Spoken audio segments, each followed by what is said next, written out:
Pinigilan kasi ang ilang biyahe dahil sa iba't ibang paglabag ng mga bus. Para sa latest aksyon sa Araneta Bus Terminal sa Cubao, may live report si Franz Noguera. Franz.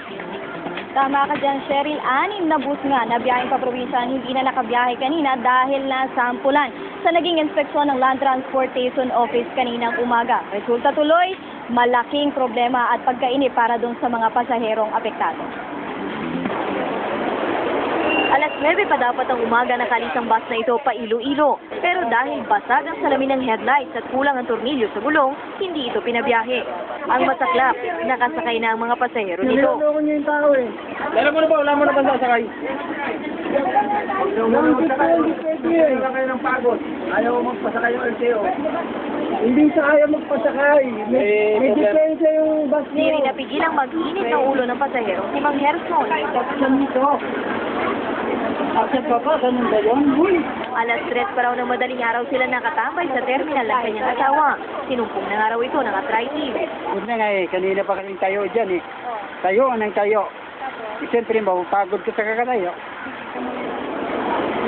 Iniisa-isa ng LTO ang iba pang bus, mula sa ilaw, kusina, wiper, gulong, seatbelt at pati bihis at lisensya ng driver, chinek. Paalala ng mga bus company, kung maaari ay huwag magdala ng maraming bagahe. Pero may mga pasahero pa rin gaya ni Aling Merlinda na 8 piraso ng bagahe ang dala kabilang ang 2 malalaking kahon. May kasama pang tuta. Mga kailangan sa bahay doon. Drum, dura ba?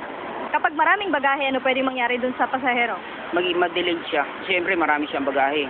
Hindi kasi yung bagahe niya, hindi pwedeng mai-accommodate dito sa isang bus. Cheryl, bahagya ngang lumipis na yung dami ng pasahero dito sa aking likuran ngayon dito sa Araneta Center Bus Terminal. Pero may mga pasahero pa rin na natitira. Yan na may mga papuntang Bicol hanggang 11:30 PM kasi yung biyahe ng mga bus papuntang Bicol. Yung kaninang umaga naman na dagsa ay papunta naman yon ng Visayas. Samantala, kaninang umaga naman dinala rito ng LTO sa mismong terminal yung kanilang mga lady enforcers. Sa mga lady enforcers na yan sinadya daw para sa ganitong masikip, mainit at maiinit ang ulo ng mga tao ay may mga magpapacify sa kanila ng mga lady enforcers. Yung mga pasahero naman na ating nakausap, pabor naman sa naging hakbang na ito. Mas komportable ako pag sa babae, may tiwala ako talaga sa kanya. Hindi ka lulukoy, gano'n. Kung sa lalaki naman, para ako kinakabahan eh.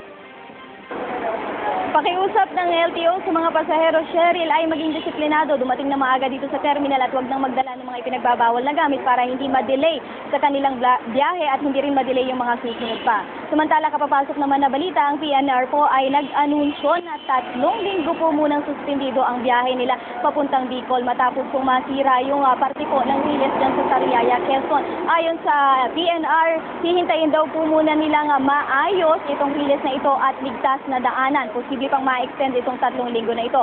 Paniguro naman ng PNR, may refund po para sa mga nakapagpabook na ng biyahe. Cheryl?